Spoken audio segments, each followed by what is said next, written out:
가난한 집 딸은 맞아야 정신을 차려. 그래야 제 분수를 알지. 골프채를 치켜든 사돈은 웃으며 그렇게 말했다고 합니다. 제 딸의 종아리가 시퍼렇게 터지는 동안에요. 2년 만에 제 아비 환갑이라고 찾아온 딸이 계단 하나를 못 내려오고 난간을 붙든 채 주저앉았습니다. 바짓단을 걷어올린 순간 저는 그 자리에 무너졌습니다.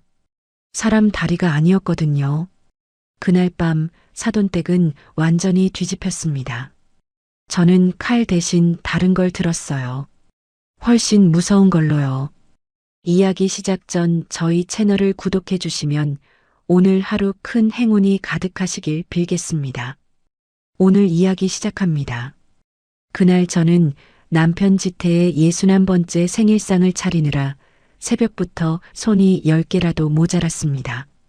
30년을 붙잡고 온 이 좁은 식당, 저녁 예약이 3팀이나 잡혀 있었지만 미련 없이 다 물렸지요. 2년 만에 딸이 온다는데 남의 밥상이 눈에 들어올 리가 있나요? 단골들한테 전화 돌려 죄송해요. 오늘 하루만 좀 봐주세요. 우리 딸이 와요. 꼭 제 손으로 밥 한 끼 먹이고 싶어서요. 하고 사정하는 제 목소리에 저도 모르게 콧노래가 섞였습니다.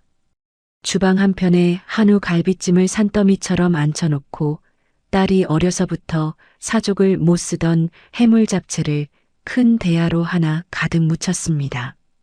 당면 삶는 김에 손을 대어도 아픈 줄을 몰랐어요. 묻혀놓고 한 젓가락 집어간을 보다가 문득 손이 멈추더군요. 이걸 우리 지인이가 먹을 생각을 하니 괜히 눈시울이 뜨거워져서요. 여보, 우리 애 오면 갈비부터 뜯길까? 잡채부터 한 젓가락 입에 넣어줄까? 행주로 손을 닦으며 홀로 나온 남편이 벽시계를 올려다봤습니다. 저녁 8시가 넘어가고 있었지요. 온다던 시간이 한참 지났는데 왜 이렇게 늦지? 길이 막히나 보지. 사돈댁 세단 좋잖아. 금방 올 거야. 걱정 말아요. 말은 그렇게 했지만 저도 자꾸 창밖을 내다봤습니다. 딸이 시집간 뒤로 친정 올 때면 늘 검은색 고급 세단이 식당 앞 좁은 골목까지 들어와 서곤 했거든요. 사돈댁 며느리 체면이 있지 하면서요. 그 반질반질한 차가 골목에 들어설 때마다 저는 앞치마부터 벗고 매무새를 다듬었습니다. 부잣집에 딸 보낸 어미랍시고 기 안 죽으려고요.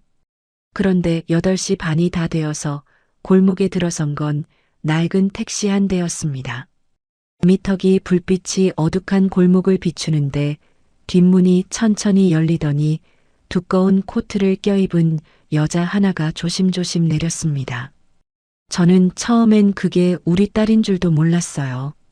등을 잔뜩 웅크리고 한 발 한 발을 땅에 딛는 게 아니라 얻는 것처럼 굼떴거든요. 택시기사가 트렁크에서 낡은 캐리어 하나를 꺼내 내려놓고는 가버렸습니다. 여보, 저기 지인이 아니야? 남편이 먼저 알아보고 문을 열었습니다. 그제야 저도 딸을 알아봤지요. 볼이 움푹 팬 얼굴, 화장기 하나 없이 창백한 낯빛. 2년 만에 보는 내 딸이었습니다. 엄마. 부르는 목소리가 어찌나 작던지요. 딸은 식당 안으로 바로 들어오지 못하고 2층 살림방으로 통하는 계단 앞에서 난간을 잡았습니다. 짐을 위에 올려두려는 모양이었지요. 그런데 두어 칸 딛더니 갑자기 걸음이 뚝 멈췄습니다. 난간을 두 손으로 꽉 움켜쥐고 다음 칸을 오르지도 내려오지도 못한 채 그대로 굳어버리더군요. 지인아, 너 왜 그래? 숨을 헐떡이는 소리가 계단 위에서 들려왔습니다. 헉, 헉 하고 딸의 어깨가 위아래로 크게 들썩였어요. 저는 들고 있던 국자를 놓쳤습니다. 쨍그랑하고 바닥에 나뒹구는 소리가 났지만 돌아볼 겨를이 없었지요. 계단으로 뛰어 올라가 딸의 양쪽 겨드랑이를 붙들었습니다. 부축해서 한 칸 한 칸 내려오는데 딸이 발을 디딜 때마다 으읍하고 신음을 삼키는 겁니다. 다리를 절뚝거리는 게 그냥 접질린 정도가 아니었어요. 너 왜 이래? 어디 다쳤어? 엄마 눈 보고 말해. 아니야, 엄마. 그냥 오래 앉아 있어서 그래. 별거 아니야. 말을 흐리는 딸을 반쯤 안다시피 해서 식당 안쪽 방으로 데리고 들어갔습니다. 따뜻하게 데워둔 전기장판 위에 눕히는데 딸이 다리를 펴지 못하고 자꾸 옆으로 웅크리더군요. 저는 그 순간 뭔가 잘못됐다는 걸 직감했습니다. 어미 눈은 못 속이는 법이니까요. 바지 좀 걷어봐. 엄마가 봐야겠어. 엄마, 제발 하지 마. 걷어봐. 그냥 넘길 일이 아니잖아. 딸이 제 손목을 붙잡았습니다. 힘없는 손이었지만 필사적이었어요. 그 필사적인 손길이 저를 더 불안하게 만들었습니다. 저는 딸의 손을 밀어내고 두꺼운 바짓단을 억지로 걷어 올렸습니다. 그 순간 저는 숨이 턱 막혔습니다. 뽀얗던 딸의 종아리가 사람 살이 아니었습니다. 시퍼렇고 검붉은 멍이 종아리며 허벅지까지 빈틈없이 뒤덮여 있었어요. 어제 오늘 생긴 게 아니었습니다. 누런빛으로 발해가는 오래된 멍 위에 아직 시퍼런 새 멍이 겹겹이 얹혀 있었지요. 색이 서로 다른 멍이 층층이 쌓였다는 건 한두 번 맞은 게 아니라는 뜻이었습니다. 멍의 모양이 이상했습니다. 넘어져서 든 멍은 뭉툭하게 번지는 법인데 딸의 다리에 든 자국은 길쭉하고 곧았어요. 둔탁한 막대기 같은 걸로 같은 자리를 몇 번이고 내리친 자국. 발목 부근에는 살같이 찢어져 피가 엉겨붙은 상처까지 있었습니다. 이게 뭐야, 지인아? 누가 이랬어? 목소리가 안 나왔습니다. 저는 방바닥에 그대로 주저앉고 말았어요. 30년입니다.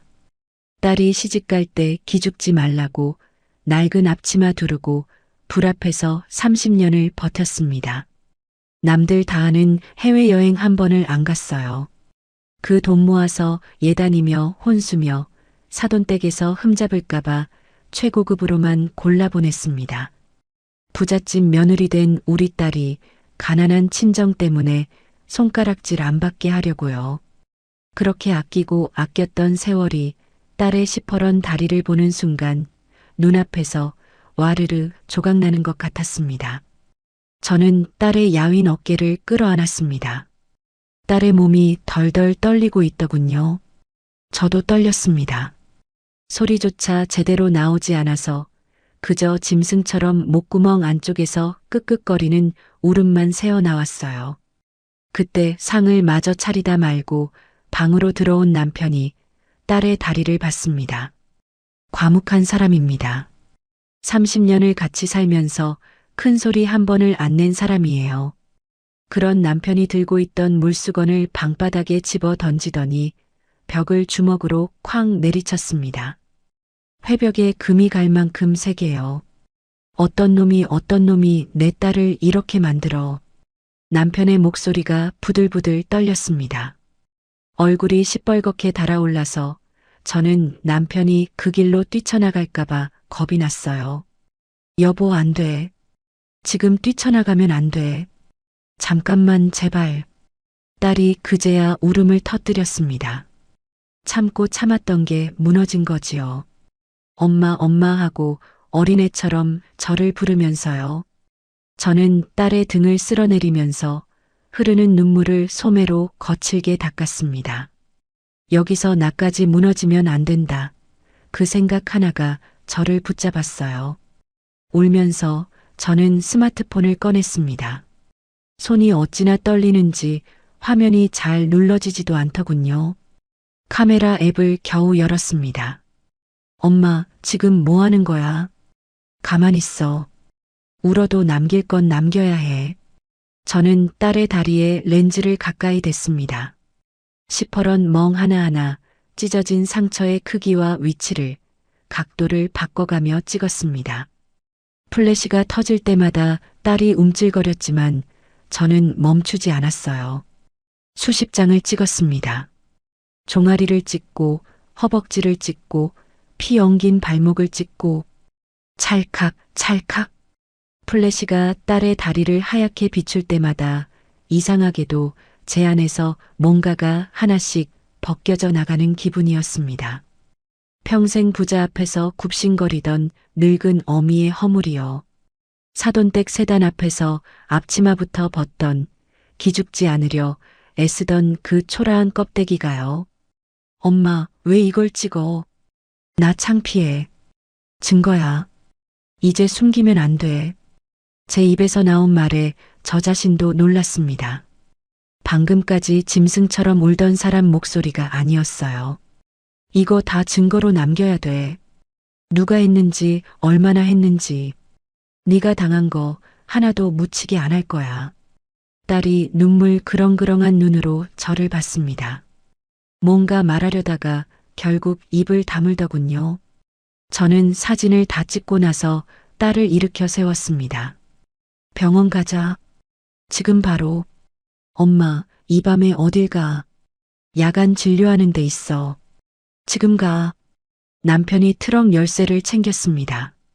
딸은 한사코 괜찮다고 집에서 연고나 바르면 된다고 했지만 저는 듣지 않았어요. 딸을 부축해 인근 병원 응급실로 데려갔습니다. 젊은 당직 의사가 딸의 다리를 살피더니 한참 말이 없다가 저를 보고 조심스럽게 물었어요. 보호자님, 이거 어떻게 다치신 거예요? 선생님, 진단서에 있는 그대로 적어주세요. 넘어져서 그런 거 아니에요. 맞아서 이렇게 된 거예요. 폭행이라고 정확히 적어주세요. 의사가 잠시 저와 딸을 번갈아 봤습니다. 그러고는 고개를 끄덕이더군요.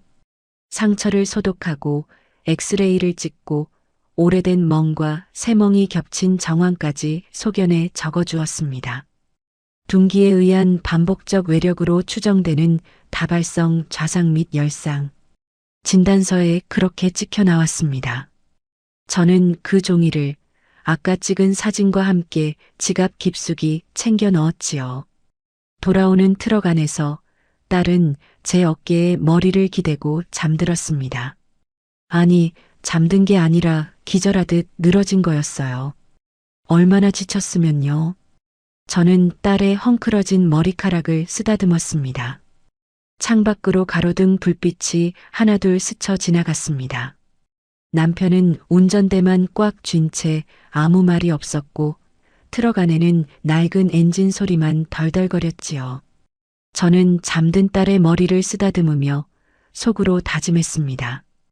이 상처를 낸 놈이 누구든 얼마나 잘 살든 얼마나 힘이 세든 반드시 찾아내서 반드시 갚아주겠다고요. 눈물로가 아니라 똑똑히 이 두 손으로요. 가로등 불빛에 잠깐 비친 제 얼굴이 트럭 유리창에 어른거렸습니다. 방금 전까지 울던 얼굴이 아니었어요. 낯설 만큼 서늘하고 단단한 얼굴이었습니다. 방으로 돌아와 구급상자를 뒤졌습니다. 병원에서 처방받은 연고를 딸의 종아리에 조심조심 발라주는데 손끝이 살에 닿을 때마다 딸이 몸을 움찔움찔했습니다. 얼마나 아팠으면요. 엄마가 살살할게. 조금만 참아. 이제 엄마가 봐줄게. 엄마 손 차갑다. 딸이 옅게 웃으려다 말았습니다. 저는 그 어색한 웃음이 더 마음 아팠어요. 웃는 법을 잊어버린 사람 같았거든요. 연고를 다 바르고 나서 저는 딸의 손을 잡았습니다. 이제는 물어봐야 했지요. 아까 트럭에서는 딸이 기진해 있어서 병원에서는 사람들 눈이 있어서 못 물었던 거리요. 지인아, 엄마 눈 봐. 이제 숨기지 마. 누가 그랬어? 딸이 고개를 떨궜습니다. 한참을 그렇게 있다가 겨우 입을 뗐어요. 어머님이. 저는 잘못 들은 줄 알았습니다. 뭐라고? 시어머님이 골프채로 때렸어. 방 안이 조용해졌습니다. 벽시계 초침 소리만 째깍째깍 울렸지요. 저는 딸의 얼굴을 멍하니 바라봤습니다. 사돈이라는 여자 62살 먹은 그 여자가 골프채로 내 딸을 팼다고요. 골프채로 어디를 때렸는데. 거의 다리만. 옷 입으면 안 보이니까. 얼굴이랑 팔은 절대 안 때렸어. 밖에서 들키면 곤란하다고. 옷으로 가려지는 데만 골라서 때렸다는 겁니다. 계획적으로요. 순간적인 화풀이가 아니라 들키지 않으려고 머리를 굴려가면서 때렸다는 뜻이지요. 저는 손이 부들부들 떨려서 연고 뚜껑을 몇 번이나 놓쳤습니다. 때릴 때 뭐라고 했어? 그 여자가. 딸이 잠시 눈을 감았습니다. 그러고는 아주 낮은 목소리로 남의 말 옮기듯 읊었어요. 가난한 집 딸은 맞아야 정신 차린대. 매 좀 맞아야 사람 구실한데. 골프채 들 때마다 그랬어, 엄마. 그 말이 아직도 귀에서 안 떨어져. 저는 아무 말도 못했습니다. 가슴 한복판이 뜨거운 인두로 지지는 것 같았어요. 가난한 집 딸. 그 말이 어디서 나온 건지 저는 알 것 같았습니다. 딸이 시집가고 얼마 안 됐을 때부터 저는 그 여자한테서 그런 냄새를 맡았거든요. 겉으로는 웃으면서 속으로는 우리를 아래로 깔아보는 눈빛이요. 딸이 마지막으로 친정에 온 게 2년 전이었습니다. 그 전까진 명절이며 제 생일이며 곧잘 얼굴을 비쳤는데 언제부턴가 발길이 뚝 끊겼어요. 전화도 뜸해지고 어쩌다 통화가 돼도 목소리가 어둡고 엄마 바빠서 못 가. 미안해. 나중에 갈게 하는 말만 되풀이했지요. 저는 그게 부잣집 살림 사느라 바빠서 그런 줄만 알았습니다. 어리석게도요. 연고를 바르며 딸의 이야기를 하나씩 듣는 동안 저는 2년 전 그 무렵의 기억 하나가 떠올랐습니다. 딸의 발길이 끊기기 얼마 전이었어요. 저는 새벽부터 일어나 딸이 좋아하는 밑반찬을 잔뜩 만들었습니다. 멸치볶음이며 장조림이며 김치도 새로 담가서요. 반찬통 5-6개를 보자기에 싸들고 버스를 2번 갈아타서 사돈댁 주상복합 빌라를 찾아갔지요. 딸 얼굴이라도 볼까 싶어서 미리 연락도 안 하고요. 엘리베이터를 타고 올라가 초인종을 눌렀습니다. 한참 만에 인터폰 너머로 사돈의 목소리가 나왔어요. 누구세요? 이 시간에 누가 와요? 아이고 사돈, 저예요. 지인이 엄마예요. 우리 지인이 좋아하는 반찬 좀 해왔는데 혹시 집에 있나 해서요. 문이 열리기를 기다렸습니다. 그런데 현관문은 끝내 안 열리고 문틈만 손바닥만큼 벌어지더군요. 그 틈으로 사돈의 얼굴 반쪽이 보였습니다. 미간을 잔뜩 찌푸리고요. 연락도 없이 이렇게 들이닥치면 어떡해요. 그리고 우리 집은 이런 반찬 안 얻어먹어요. 사람 시켜서 다 해요. 아니 사돈. 이거 우리 지인이 어려서부터 그렇게 좋아하던 거라서. 됐어요. 가져가세요. 아유 냄새야. 복도에 다 배겠네. 사돈이 코를 손으로 막았습니다. 그러고는 문틈으로 손을 내밀어 제가 내민 반찬 보자기를 밀어냈어요. 반찬통 하나가 바닥에 떨어져 뚜껑이 열리고 장조림 국물이 대리석 복도에 쏟아졌습니다. 가난한 집밥 냄새가 여기까지 올라오네. 이런 거 들고 오지 마세요. 우리 집 체면도 생각해야지 창피하게. 그러고는 문이 닫혔습니다. 철컥하고요. 저는 그 복도에 한참을 서 있었습니다. 쏟아진 장조림 국물을 휴지로 닦으면서요. 그날 딸은 집에 있었는지 없었는지도 몰라요. 얼굴 한 번 못 보고 반찬통을 도로 싸들고 버스를 2번 갈아타서 돌아왔습니다. 그러고는 남편한테도 말 안 했어요. 창피해서요. 지금 생각하니 그날 딸은 집 안에 있었을 겁니다. 나오지 못하게 붙잡혀 있었겠지요. 어미가 문 밖에서 쫓겨나는 걸 어쩌면 딸은 방 안에서 다 듣고 있었을지도 모릅니다. 그 생각을 하니 숨이 막혔어요.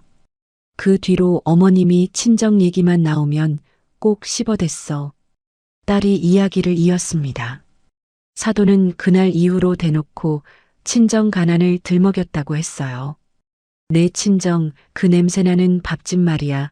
그 거지 같은 집에서 배운 게 뭐 있겠니 하면서요.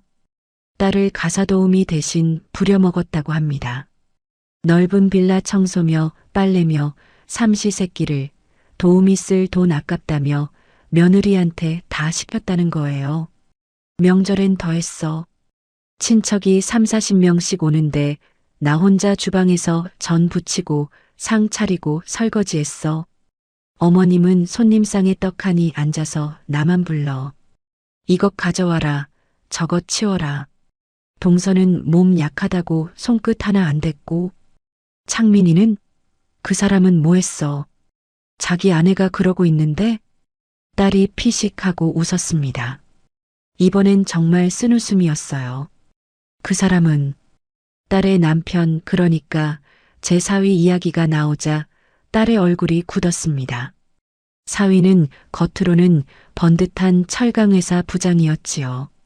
상견례 때 명함을 내밀며 어깨에 힘을 주던 모습이 떠올랐습니다. 그런데 딸의 말은 달랐어요. 퇴근하고 오면 내 옷에서 음식 냄새 난다고 짜증부터 냈어. 하루 종일 부엌에 있었는데 냄새가 안 나겠어? 그래도 내 탓이래. 한 번은 내 외투를 베란다 밖으로 던졌어. 12층에서 밑에 사람 지나갔으면 어쩌려고 그랬는지. 그걸 왜 참았어? 왜 엄마한테 말을 안 했어? 엄마가 그렇게 몰랐어야 했니? 저도 모르게 언성이 높아졌습니다. 딸이 흠칫하더군요. 저는 얼른 목소리를 낮췄어요. 딸을 다그칠 일이 아니었지요. 미안해. 엄마가 미안해. 근데 왜 너 혼자 그 지옥을 다 버텼어? 딸이 고개를 숙였습니다. 무릎 위에 놓인 두 손을 만지작거리면서요. 이혼하려고 했어, 엄마. 딱 한 번. 서류까지 뽑아서 앞에 내밀었어. 그랬더니 그 집에서 뭐라 했어? 어머님이 그러더라. 이혼하는 순간 결혼에 들어간 돈, 혼수, 예단, 전부 소송 걸어서 받아낸다고. 나 하나 알거지 만드는 건 일도 아니고 엄마 아빠 그 밥집까지 넘어가게 만들겠다고. 그 나이에 길바닥에 나 앉아봐야 정신 차릴 거라고. 딸의 목소리가 젖어들었습니다. 내가 무서웠던 건 나 하나 망가지는 게 아니었어. 엄마 아빠 식당. 그거 하나 지키려고 그래서 연락을 끊었어. 내가 힘든 티 내면 엄마가 달려올 거 아니야. 엄마가 오면 저 사람들이 무슨 짓을 할지 몰라서 그냥 내가 참으면 끝날 줄 알았어. 저는 딸을 끌어안았습니다. 이번엔 소리내 울지 않았어요. 눈물은 나는데 소리가 안 났습니다. 부동산 투기로 벼락부자가 된 여자였습니다. 땅 사고 건물 사서 하루아침에 돈방석에 앉은. 그런데 그 돈으로 사람을 사고 팔 수 있다고 믿었던 겁니다. 정직하게 30년 국밥 말아온 우리 부부의 생계를 볼모로 잡고 내 딸을 화풀이 샌드백으로 삼은 거예요. 열등감인지 우월감인지 모를 그 비뚤어진 마음을 내 딸 종아리에다 풀었던 겁니다. 딸이 제품에서 조그맣게 말했습니다. 엄마, 나 이제 그 집에 안 돌아가도 돼? 그 한마디에 저는 정신이 번쩍 들었습니다. 37 먹은 딸이 어린애처럼 엄마한테 허락을 구하고 있었어요. 돌아가지 않아도 되냐고. 지옥에 다시 안 들어가도 되냐고. 돌아가긴 어딜 돌아가. 여기가 내 집이야. 엄마 있는 데가 내 집이야. 저는 딸의 등을 토닥이고 일어섰습니다. 방문을 열고 주방으로 나갔어요. 가스레인지 위엔 아까 끓이다 만 육수가 그대로 있었습니다. 환갑상에 올리려던 갈비찜도 딸 주려던 잡채도 다 식어 있었지요. 저는 도마 앞에 섰습니다. 고기 썰 때 쓰는 두툼한 식칼이 걸려 있었어요. 그걸 집어들었습니다. 머릿속에 그 여자 얼굴이 떠올랐습니다. 문틈으로 코를 막던 얼굴, 골프채를 치켜들었을 그 얼굴. 저는 식칼을 도마 위에 있는 힘껏 내리꽂았습니다. 퍽 하고 칼날이 나무에 깊이 박혔어요. 한참을 그렇게 서 있었습니다. 칼자루를 쥔 손이 떨렸지요. 그러다 천천히 손을 폈습니다. 칼은 도마에 박힌 채로 두고요. 아니지. 이건 아니야. 칼로 갚으면 딸을 지옥에서 꺼내려다 어미가 감옥에 들어갑니다. 그럼 저 여자들은 손 하나 안 다치고 오히려 피해자 행세를 하겠지요. 우리만 무너지고요. 그건 그 여자가 바라는 그림일 겁니다. 가난한 것들은 성질만 급해서 제 무덤 판다고 또 비웃겠지요. 안 되지. 그렇게는 안 되지. 저는 뒤로 물러섰습니다. 그러고는 앞치마를 벗었어요. 기름때가 새까맣게 전 30년 두른 낡은 앞치마를요. 그걸 벗어 빨래 바구니에 던져넣고 옷걸이에 걸린 두꺼운 외투를 챙겨 입었습니다. 눈물은 이미 말라 있었습니다. 대신 머릿속이 서늘하게 맑아졌어요. 이 여자들이 믿는 게 뭡니까? 돈이지요. 법이 저희 편이라고 믿고 돈이면 다 된다고 믿는 자들이에요. 그렇다면 바로 거기를 쳐야 합니다. 돈으로, 법으로. 저들이 가장 자신 있어 하는 그 판에서 똑똑히 밟아줘야지요. 방에서 딸의 흐느낌이 잦아들고 있었습니다. 남편은 방문 앞에 우두커니 서서 굳은 얼굴로 딸을 지켜보고 있었어요. 저는 남편에게 다가가 나직이 말했습니다. 여보, 오늘 밤 나랑 같이 가요. 지인이 짐 그 집에 남은 거 내가 직접 가져와야겠어. 남편이 저를 봤습니다. 무슨 뜻인지 묻는 눈이었지요. 때리는 건 오늘로 끝이야. 이제는 내가 다른 걸로 갚을 거야. 당신은 오늘 밤 내 옆에만 있어줘. 저는 외투 단추를 하나씩 채웠습니다. 손이 더는 떨리지 않았어요. 다시는 바닥에 엎드려 눈물만 짜내는 어미로 살지 않겠다고. 저는 그날 밤 그렇게 마음을 정했습니다. 외투를 챙겨 입고 방으로 다시 들어갔을 때 딸이 저를 불러 세웠습니다. 엄마, 잠깐만 이것 좀 봐. 딸은 몸을 일으켜 방구석에 세워둔 낡은 가죽 가방을 끌어당겼습니다. 시집 갈 때 제가 사준 가방이었어요. 모서리가 다해지고 손잡이 가죽이 벗겨진 걸 아직도 들고 다니는 걸 보니 또 마음이 아팠지요. 부잣집 며느리가 명품 가방 하나 없이요. 딸이 가방을 무릎 위에 올리고 안감 한쪽을 뜯었습니다. 실밥이 이미 한 번 뜯겼다 꿰맨 자국이 있더군요. 손을 그 틈으로 쑥 집어넣더니 안쪽 깊숙한 데서 비닐 지퍼백에 겹겹이 싼 서류 봉투 하나를 꺼냈습니다. 이거 엄마한테 주려고 숨겨서 가져왔어. 이게 뭔데? 너 왜 이런 데다 숨겼어? 딸이 봉투를 제 손에 쥐어줬습니다. 손이 살짝 떨리고 있었어요. 열어봐. 엄마가 꼭 봐야 돼. 봉투를 열었습니다. 안에서 종이 뭉치가 한 움큼 나왔어요. 저는 처음엔 그게 무슨 서류인지 몰랐습니다. 숫자가 빽빽하게 적힌 표 같은 것도 있고 사진을 인화한 것도 있었지요. 노안이라 잘 안 보여서 방 안 형광등 밑으로 가져가 눈을 찡그리고 들여다봤습니다. 한 장은 무슨 장부 복사본 같았어요. 같은 거래처 이름이 2번 적혀 있는데 금액이 서로 달랐습니다. 한쪽엔 작은 숫자, 다른 쪽엔 몇 배로 부풀린 큰 숫자. 딸이 옆에서 설명해 줬어요. 그 사람이 회사에서 협력업체 결제 대금을 부풀려 적은 거야. 실제로 나간 돈은 얼마 안 되는데 장부엔 몇 배로 적어놓고 차액을 자기가 챙겼어. 이중장부야, 엄마. 다른 봉투엔 영수증 사진이 여러 장 있었습니다. 법인카드로 긁은 거라고 딸이 짚어줬어요. 외제차 대리점 영수증, 특급 호텔 스위트룸 숙박 영수증, 백화점 명품관에서 몇백만 원씩 긁은 것들이요.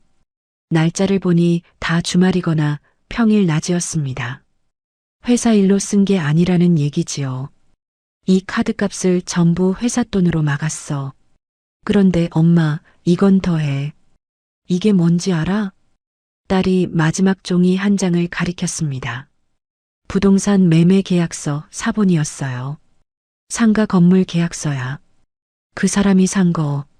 그런데 명의가 그 사람 이름이 아니야. 다른 여자 이름이야. 다른 여자? 그게 무슨 소리야? 딸이 잠시 입을 다물었습니다. 그러고는 낮게 말했어요. 내 연녀. 그 사람이 만나는 여자. 회사 돈 빼돌려서 그 여자한테 상가 건물까지 사줬어. 저는 계약서에 적힌 여자 이름을 한참 들여다봤습니다. 손끝이 저릿했어요. 사위라는 놈이 회사 공금을 빼돌려서 딴 여자한테 건물을 사줬다는 겁니다. 그 돈이면 내 딸이 명품 가방 하나 못 들고 반찬 하나 얻어먹지 못하고 매를 맞고 살았는데요. 이걸 네가 어떻게 다 모았어? 너 혼자 이걸 다 했어? 딸이 무릎 위 가방을 만지작거리며 말했습니다. 그 사람 서재를 청소하다가 봤어. 금고 문이 살짝 열려 있었어. 안에 서류가 있길래 그냥 봤는데 계약서에 그 여자 이름이 있는 거야. 처음엔 손이 벌벌 떨려서 아무것도 못했어. 그런데 그때 딱 알았어. 나 이러다 죽겠구나. 이 집에서 나가려면 증거가 있어야겠구나. 딸은 그 뒤로 몇 달을 이를 악물고 증거를 모았다고 했습니다. 사위가 출장 간 사이 서재에 들어가 서류를 휴대폰으로 찍고 법인카드 명세서를 몰래 복사하고 장부를 베껴줬고요. 들키면 그 골프채가 어디로 날아올지 모르는데도요. 찍다가 한번 들켰어. 그날 딸이 말을 멈추고 제 눈치를 봤습니다. 저는 다음 말을 재촉하지 않았어요. 하지만 딸은 이내 이야기를 이었습니다. 내가 뭔가 안다는 걸 어머님이 눈치챘어. 그날 나를 지하 주차장 옆 창고로 끌고 갔어. 창문도 없는 데로. 거기서 골프채로 때리면서 그랬어. 입 다물고 살라고. 가난한 집딸 걷어줬으면 은혜나 알 것이지. 어디 감히 내 아들 뒷조사를 하냐고. 며칠 동안 밖에도 못 나가게 했어. 저는 종이를 쥔 손에 힘이 들어갔습니다.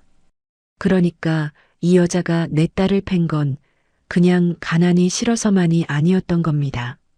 아들의 횡령과 외도를 딸이 알아버렸으니 입을 막으려고 때린 거예요.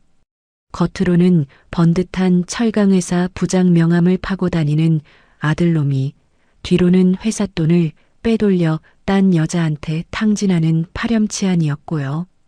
그걸 제 어미가 골프채로 덮어주고 있었던 거지요.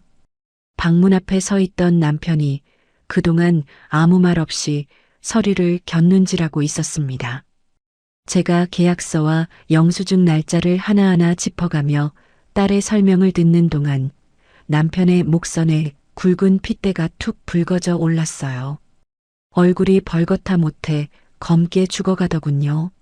남편이 아무 말 없이 몸을 돌렸습니다. 성큼성큼 걸어 나가더니 식당 뒤편 창고 문을 벌컥 열었어요. 저는 남편을 따라 나갔습니다. 여보, 뭐 하려고? 그거 들고 어디 가려고? 남편은 대답하지 않았습니다. 창고 안에서 뭔가를 뒤지더니 손에 묵직한 걸 들고 나왔어요. 예전에 식당 확장 공사할 때 쓰다 남은 철거용 한마였습니다. 한 손엔 한마, 다른 손엔 쇠지렛대를 들고요. 여보, 제가 팔을 붙잡았지만 남편은 꿈쩍도 안 했습니다. 낮고 갈라진 목소리로 딱 한마디 하더군요. 내 딸을 저렇게 만든 집이야. 그 골프채 내 눈으로 봐야겠어. 저는 남편의 눈을 봤습니다. 30년을 같이 산 사람인데 그런 눈은 처음이었어요. 여기서 말린다고 들을 사람이 아니었습니다. 아니, 어쩌면 저도 남편이 그 한마를 드는 걸 속으로 바랐는지도 모르겠어요. 그래, 가자. 대신 여보, 하나만 약속해. 저는 남편의 팔을 붙잡은 채 또박또박 말했습니다. 오늘은 짐 찾고 증거 챙기고 경고만 하는 거야. 손 떼면 우리가 진다. 진짜로 갚는 건 이걸로 할 거야. 저는 손에 든 서류 봉투를 들어 보였습니다. 남편이 봉투를 한참 보더니 천천히 고개를 끄덕였어요. 당신 하자는 대로 할게.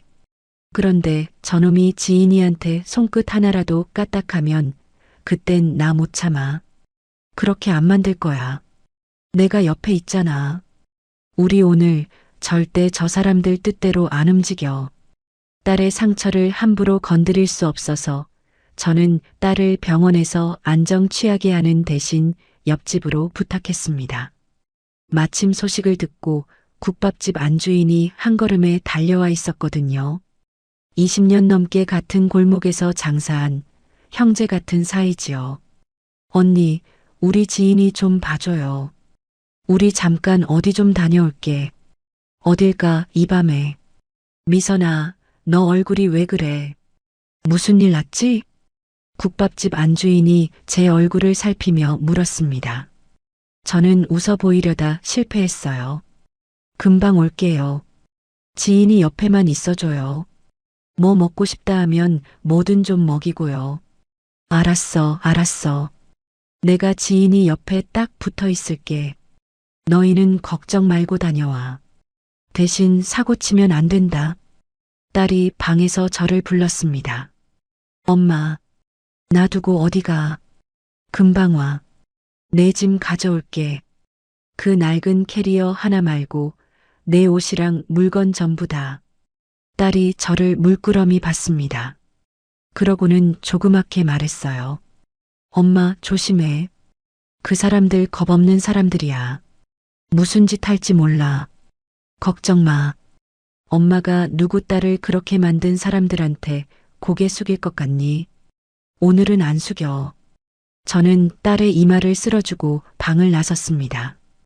봉투는 외투 안주머니 깊숙이 챙겨 넣었어요. 딸의 피멍 사진을 인화한 것도 따로 챙겼습니다. 오늘 밤 저 사람들 눈앞에 똑똑히 들이밀 거니까요. 남편이 먼저 트럭 운전석에 올랐습니다. 낡은 1톤 트럭이라 시동이 한 번에 안 걸려요. 남편이 엑셀을 몇 번 거칠게 밟으니 그제야 엔진이 부르릉 깨어났습니다. 저는 조수석에 올라 안전벨트를 맸어요. 어디로 가면 돼? 강변 쪽 주상복합. 여기서 20분이면 가. 트럭이 어두운 골목을 빠져나갔습니다. 헤드라이트 불빛이 밤길을 갈랐어요. 창밖으로 문 닫힌 가게들이 하나씩 스쳐 지나갔습니다. 트럭 안에는 아무 말이 없었어요. 한마와 지렛대가 좌석 뒤에서 덜그럭거리는 소리, 낡은 엔진 소리만 묵직하게 깔렸지요. 저는 무릎 위에 두 손을 얹고 창밖을 봤습니다. 머릿속으로는 이미 오늘 밤 할 말을 정리하고 있었어요. 저 집에 들어가서 무슨 말을 하고 무엇을 챙겨 나올지. 감정이 앞서면 안 됩니다. 오늘은 딱 경고까지만. 진짜 칼자루는 서류 봉투 안에 있으니까요. 여보. 한참 만에 남편이 입을 열었습니다. 응. 당신 참 독한 사람이야. 저는 피식 웃었어요.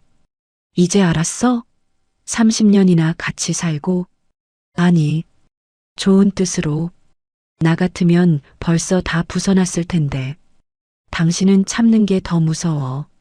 저는 대답하지 않고 창밖만 봤습니다. 강 건너로 불 켜진 고층 빌딩들이 보이기 시작했어요. 저 어딘가 내 딸을 지옥에 가둔 집이 있겠지요. 트럭 안이 다시 서늘한 침묵에 잠겼습니다. 밤 11시가 넘어가고 있었어요. 밤 11시 30분, 트럭은 강변 주상복합 빌라 지하 주차장 입구 앞에 섰습니다. 하늘을 찌를 듯한 유리 건물이었어요. 이런 데 사는 사람들이 남의 딸 다리를 골프채로 팬다는 게 믿기지가 않았지요. 입주민 아니면 못 들어가는 로비였습니다. 마침 늦게 귀가하는 젊은 부부가 카드를 대고 들어가길래 저는 자연스럽게 그 뒤를 따라붙었어요. 어이구, 우리도 여기 사는데 카드를 놓고 나왔네. 감사합니다. 남편과 저는 아무렇지 않게 로비 안으로 들어섰습니다. 대리석 바닥이 어찌나 번쩍이는지 얼굴이 다 비쳤어요. 오너 일가 전용이라는 엘리베이터를 타고 저는 최상층 버튼을 눌렀습니다. 딸이 알려준 층이었지요. 엘리베이터가 올라가는 동안 저는 눈을 감고 속으로 되뇌었습니다. 오늘은 경고, 짐과 증거, 딱 거기까지. 손에 든 한마는 겁을 주는 용도지 휘두르는 게 아니다. 저는 남편의 팔을 한번 꽉 쥐었어요. 당신도 참으라는 뜻이었지요. 땡 하고 문이 열렸습니다. 복도 끝 현관 앞에 섰어요. 저는 초인종을 눌렀습니다. 한 번, 두 번, 세 번. 계속 눌렀지요. 안에서 인기척이 나더니 문이 열렸습니다. 사위였어요. 파자마 차림에 와인잔을 들고 누구세요 하다가 저와 남편을 보고 얼굴이 하얗게 질렸습니다. 자, 장인어른? 이 밤에 무슨... 남편이 대답 대신 어깨로 문을 밀어붙였습니다. 사위가 뒤로 밀려나고 우리는 신발도 안 벗은 흙발로 거실 안으로 들어섰어요. 넓은 거실이었습니다. 눈이 부시게 환하고 값비싼 가구들이 번쩍거렸지요. 소파에는 사돈이, 그러니까 성자라는 여자가 파자마 차림으로 와인잔을 들고 앉아 있었습니다. 우리를 보더니 벌떡 일어서며 잔을 놓칠 뻔했어요. 이게 무슨 짓이야? 남의 집에 신발 신고 여기가 어디라고. 저는 그 여자를 똑바로 봤습니다. 2년 전 문틈으로 코를 막던 얼굴이었어요. 그때보다 살이 오르고 얼굴에 기름기가 흘렀지요. 오랜만이네요, 사돈. 제 목소리가 저도 놀랄 만큼 차분했습니다. 오랜만은 무슨... 당장 안 나가? 경찰 부르기 전에. 남편이 한 말을 들어 거실 탁자 위에 놓인 와인잔들을 자루로 쓸어버렸습니다. 잔 서너 개가 바닥에 떨어져 쨍그랑 깨졌어요. 붉은 와인이 흰 대리석 바닥에 핏자국처럼 번졌습니다. 사위가 의악하고 뒤로 물러났어요. 내 딸한테 손 댄 대가. 남편이 딱 한마디 하고 한 말을 어깨에 걸쳤습니다. 사돈이 그 자리에 얼어붙었어요. 저는 거실 한쪽을 봤습니다. 골프백이 세워져 있더군요. 그 안에 골프채들이 여러 개 꽂혀 있었어요. 저는 천천히 그쪽으로 걸어갔습니다. 채 하나를 뽑아 들었어요. 손잡이가 반질반질 달아있는 걸로요. 딸을 팬 게 이거였겠지요. 사돈, 이걸로 우리 딸 다리를 그렇게 만든 거예요? 뭔 소리야? 무슨 증거로? 증거요? 저는 골프채를 무릎에 대고 있는 힘껏 눌렀습니다. 60 넘은 힘이 어디서 났는지 모르겠어요. 그저 딸의 시퍼런 다리가 눈앞에 아른거리니 온몸에 힘이 솟더군요. 우드득 하고 골프채 샤프트가 휘어지다가 뚝 부러졌습니다. 부러진 채가 바닥에 나뒹굴었어요. 사돈이 귀를 막고 그 자리에 주저앉았습니다. 흉기라는 게 이렇게 돌아오는 거예요, 사돈. 남의 자식 몸에 쓴 거. 사위가 그 틈에 스마트폰을 집어들었습니다. 손가락을 화면에 대며 소리쳤어요. 경찰 부를 거야. 주거침입에 재물손괴해. 저는 성큼 다가가 사위의 손목을 붙잡았습니다. 힘껏요. 사위가 흠칫 놀라 저를 봤어요. 불러봐요. 그런데 오창민 씨, 경찰이 오면 말이지. 저는 외투 안주머니에서 서류 봉투를 꺼냈습니다. 사위의 눈앞에서 봉투를 살짝 열어 안에 든 종이 한 귀퉁이를 보여줬어요. 이중장부 복사본이었지요. 이 봉투가 경찰서보다 국세청에 먼저 갈 거예요. 회사 2대 주주들한테도. 신고하는 순간에요. 사위의 얼굴이 백지장처럼 변했습니다. 스마트폰을 쥔 손이 스르르 내려가더군요. 그게 무슨 협력업체 결제 대금 부풀린 이중장부, 법인카드로 긁은 외제차, 호텔, 백화점. 그리고 저는 잠깐 말을 끊고 사위의 눈을 똑바로 봤습니다. 내연녀 명의로 사준 상가 건물 계약서, 회사 돈으로요. 사위가 그대로 벽에 등을 붙이고 미끄러지듯 주저앉았습니다. 다리에 힘이 풀린 거예요. 어떻게 그걸 하고 중얼거리는데 목소리가 다 기어 들어갔어요. 저는 이번엔 스마트폰을 꺼냈습니다. 갤러리를 열어 딸의 다리 사진을 화면에 띄웠어요. 시퍼런 종아리, 검붉은 허벅지, 피 엉긴 발목. 한 장 한 장 넘기면서 주저앉은 사돈 앞에 들이밀었습니다. 보세요, 사돈. 똑똑히 보세요. 이게 사돈이 만든 거예요. 이거 병원 진단서도 있어요. 둔기로 반복해서 때린 흔적이라고 의사가 소견에 다 적었어요. 사돈이 사진을 보고 고개를 획 돌렸습니다. 저는 폰을 그 얼굴 쪽으로 더 들이밀었어요. 돌리지 말고 봐요. 사돈이 우리 딸한테 뭘 했는지. 나는 걔가 자꾸 말대꾸를 하니까. 말대꾸요? 저는 나직이 웃었습니다. 웃는데 등골이 다 서늘했어요. 가난한 집 딸은 맞아야 정신 차린다고 했다면서요. 그 말 우리 딸 귀에 아직도 박혀 있대요. 사돈이 입을 다물었습니다. 얼굴이 사색이 됐어요. 저는 그 여자를 싸늘하게 내려다봤습니다. 이제 목소리에 굳이 힘을 줄 필요도 없었어요. 낮게 또박또박 말했습니다. 우리 딸 몸에 낸 상처 하나하나 다 세어놨어요. 그거 전부 법으로 갚아드릴게요. 사돈이 그렇게 애지중지하는 이 집, 이 차, 통장에 있는 돈 하나도 안 남기고 도련해 드릴 거예요. 가난이 뭔지 사돈이 직접 겪어보게 해드릴게요. 사돈이 바닥에 나뒹굴 듯 뒤로 물러났습니다. 뭐야, 이 여자가 하는데 목소리가 떨렸어요. 아까까지 소리 지르던 기세는 온데간데 없었지요. 저는 몸을 돌려 안방 문을 열었습니다. 넓은 안방 한쪽에 딸이 쓰던 방이 따로 있더군요. 며느리 방이라기보다 창고 같았어요. 저는 옷장을 열어 딸의 옷가지를 캐리어에 마구잡이로 쑤셔 넣었습니다. 서랍을 뒤져 딸의 서류며 물건들도 챙겼어요. 딸이 시집 올 때 제가 넣어준 물건 하나까지 하나도 안 남기고요. 그동안 남편은 한 말을 어깨에 걸친 채 사위 앞을 가로막고 버티고 서 있었습니다. 사위가 겁에 질려 꼼짝도 못했어요. 남편은 말 한마디 없이 그저 그 자리에 서 있는 것만으로 사위를 짓눌렀습니다. 감히 일어설 엄두도 못 내게요.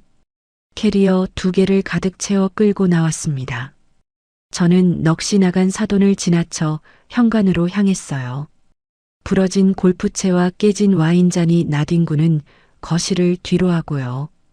현관에서 신발을 신는데 사돈이 뒤에서 겨우 목소리를 짜냈습니다.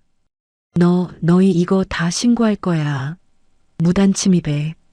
저는 걸음을 멈추고 돌아봤습니다. 신고하세요. 그 봉투랑 같이 경찰서에서 봬요. 어느 쪽 죄가 더 무거운지 거기서 따져보죠. 사돈이 입을 딱 벌린 채 아무 말도 못했습니다. 남편이 제 뒤를 지키며 현관을 나섰어요.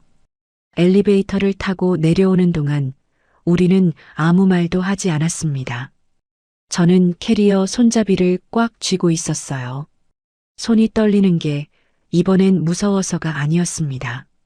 지하 주차장으로 내려와 트럭 짐칸에 캐리어를 던져 실었습니다. 남편이 한마와 지렛대를 그 옆에 눕히고요. 운전석에 오른 남편이 시동을 걸었습니다. 이번엔 한 번에 부르릉 걸렸어요. 괜찮아? 남편이 물었습니다. 응. 딱 여기까지만 하려고 했는데 잘 참았지? 당신이 참으니까 나도 참았지. 트럭이 주차장을 빠져나가 밤길로 들어섰습니다.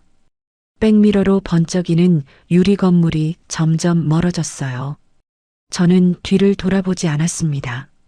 물리적으로 저들을 밟는 건 오늘 딱 여기까지였습니다. 부러진 골프채 하나, 깨진 와인잔 몇 개. 그거면 충분했어요. 이제부터는 다른 싸움이니까요. 저 사람들이 가장 자신 있어 하는 판. 돈과 법. 바로 거기서 저들의 숨통을 하나씩 조여갈 겁니다. 저는 무릎이 서류 봉투를 손으로 지그시 눌렀어요. 여보, 내일 아침에 은행부터 가야겠어. 남편이 백미러로 저를 힐끗 봤습니다. 아무것도 묻지 않았어요. 그저 고개를 끄덕이고 운전대를 꽉 쥐었지요. 헤드라이트가 어두운 도로를 갈랐습니다. 집으로 돌아가는 길, 트럭 안에는 이제 침묵 대신 어떤 결기 같은 게 감돌았어요. 딸이 기다리고 있었습니다. 저는 얼른 집에 가서 딸에게 말해주고 싶었어요. 이제 다 끝났다고. 아니, 이제부터 진짜 시작이라고요. 그날 밤 집에 돌아오니 딸은 국밥집 안주인 무릎을 베고 잠들어 있었습니다. 캐리어를 방에 들여놓고 저는 딸의 얼굴을 한참 들여다봤어요. 오래 굶은 사람처럼 야윈 얼굴이었지만 잠든 표정만은 편안해 보였습니다. 집이라는 걸 아는 게지요. 저는 그날 거의 잠을 못 잤습니다. 방바닥에 앉아 서류 봉투를 몇 번이고 다시 열어보고 머릿속으로 순서를 짰어요. 어디부터 손을 대야 할지. 새벽닭이 올 때쯤 저는 계획을 다 세웠습니다. 날이 밝기도 전에 저는 옷을 챙겨 입고 집을 나섰어요. 동네 은행 앞으로 걸어가 셔터가 올라오기만을 기다렸습니다. 찬 새벽 공기에 발이 시렸지만 꼿꼿하게 서서요. 9시 정각 셔터가 드르륵 올라갔습니다. 저는 문이 열리자마자 창구로 걸어갔어요. 어서 오세요. 뭐 도와드릴까요? 젊은 은행원이 웃으며 물었습니다. 저는 통장 하나를 창구에 올려놨어요. 15년을 부어온 정기적금 통장이었습니다. 이거 해지하려고요. 은행원이 통장을 열어보더니 눈이 커졌습니다. 어머, 사장님. 이거 만기가 얼마 안 남았는데요. 지금 해지하시면 이자를 거의 못 받으세요. 5천만 원이나 되는데 조금만 더 두시면. 압니다. 그냥 해지해 주세요. 정말요? 다시 한번 생각해 보시는 게. 됐어요. 지금 당장 써야 할 때가 있어서.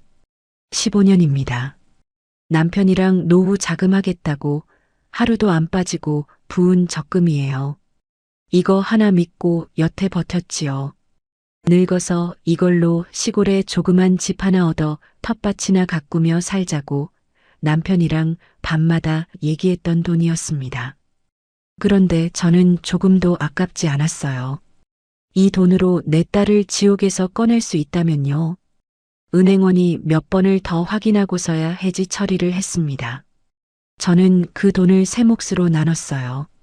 한 몫은 변호사 착수금, 한 몫은 사설 탐정 비용, 나머지는 소송이 길어질 걸 대비해 따로 묶어뒀습니다.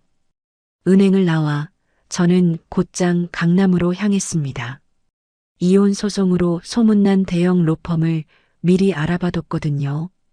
딸의 진단서와 사진, 그리고 서류 봉투를 들고요. 로펌 사무실은 삐까번쩍했습니다. 저 같은 사람은 문턱 넘기도 주눅드는 곳이었지요. 하지만 저는 어깨를 펴고 들어갔어요. 상담실에서 저를 맞은 변호사는 40쯤 되어 보이는 여자였습니다. 눈매가 매서웠어요. 독종이라고 소문난 사람이라더군요. 저는 봉투를 열어 서류들을 테이블에 하나씩 펼쳐놨습니다. 딸의 다리 사진부터 진단서, 이중장부, 법인카드 영수증, 상가 계약서까지요. 변호사가 서류를 한 장씩 넘겨봤습니다. 처음엔 무심한 얼굴이더니 이중장부와 상가 계약서를 보는 대목에서 손이 멈췄어요. 어머니, 이거 따님이 직접 모으신 거예요? 네. 2년을 맞으면서요. 변호사가 잠시 저를 봤습니다. 그러고는 안경을 고쳐 쓰고 서류를 다시 처음부터 꼼꼼히 넘겨봤어요. 솔직히 말씀드릴게요. 학대 정황만으로 이혼 소송하면 시간도 오래 걸리고 위자료도 생각보다 크지 않아요. 저쪽이 돈이 많으면 변호사 붙여서 질질 끌거든요. 저는 가슴이 철렁했습니다. 그런데 변호사가 상가 계약서를 톡톡 두드리며 말을 이었어요. 그런데 이건 다릅니다. 남편분 횡령이랑 외도까지 다 엮이면 유책 사유가 100%예요. 위자료는 위자료대로 받고 재산 분할도 우리한테 절대적으로 유리하게 갈 수 있어요. 그리고 이 이중장부 이건 이혼 문제가 아니라 형사사건입니다. 특정경제범죄가중처벌법이에요. 그럼 이길 수 있는 거예요? 변호사가 처음으로 살짝 웃었습니다. 어머니, 이건 이기고 지고의 문제가 아니에요. 어떻게 하면 저쪽을 완전히 무너뜨리느냐의 문제죠. 증거가 이렇게 확실한 사건은 오랜만입니다. 저는 그 자리에서 착수금을 지불했습니다. 두툼한 봉투를요. 딸의 이혼 소송과 사위에 대한 형사고소, 모든 법적 권한을 위임했습니다. 계약서에 도장을 찍는데 손이 하나도 안 떨렸어요. 로펌을 나오면서 저는 곧바로 다음 걸음을 옮겼습니다. 지역 상인회 회장이 소개해준 흥신소가 있었거든요. 오래 장사하다 보면 별별 사람을 다 알게 되지요. 회장이 미선 씨 그 집 뒤를 파고 싶으면 여기 한번 가봐 하고 귀띔해 준 곳이었어요. 허름한 상가 3층에 있는 사무실이었습니다.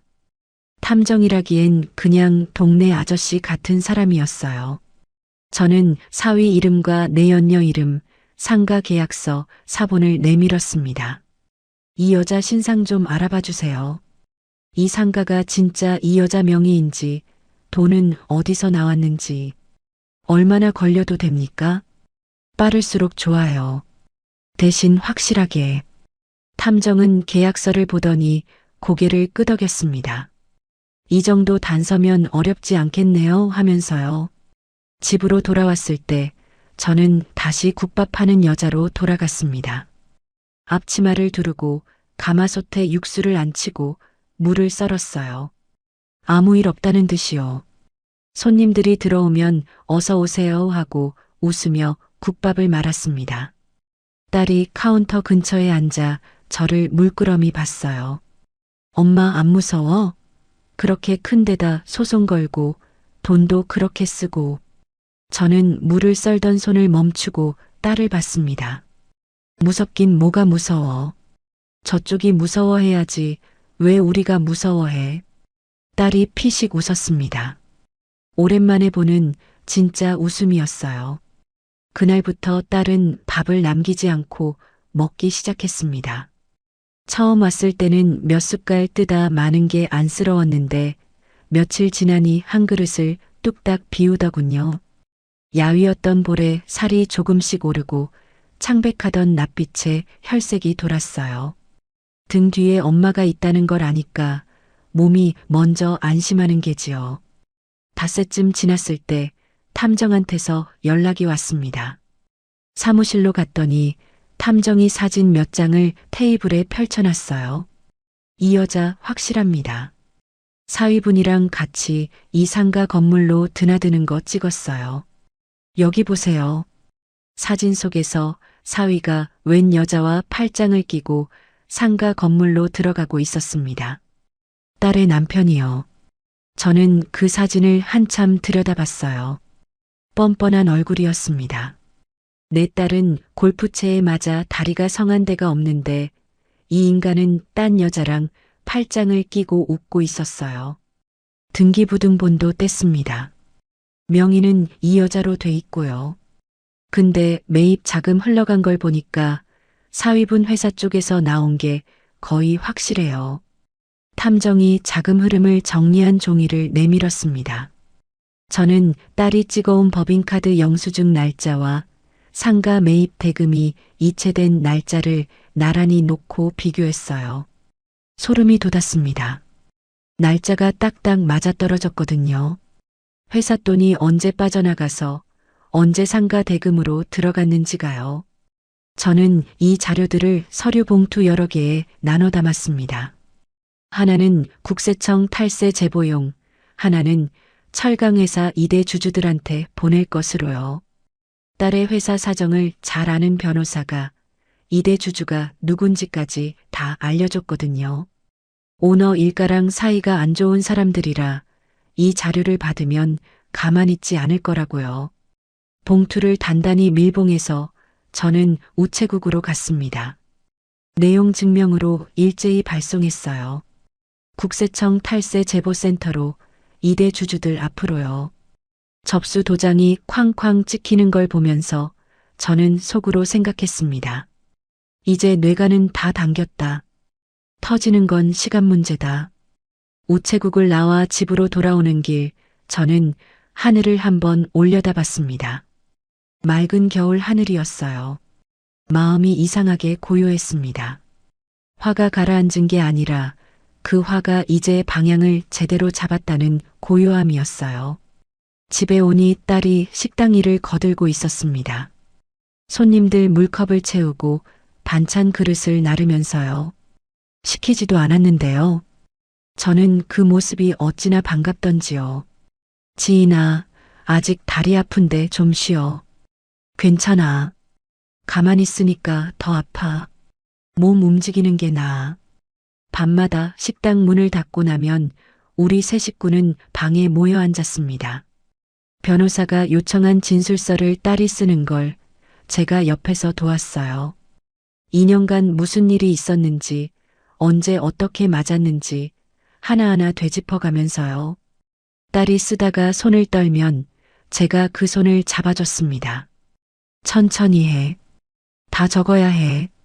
하나도 빠뜨리지 말고. 수십 장이 쌓였습니다.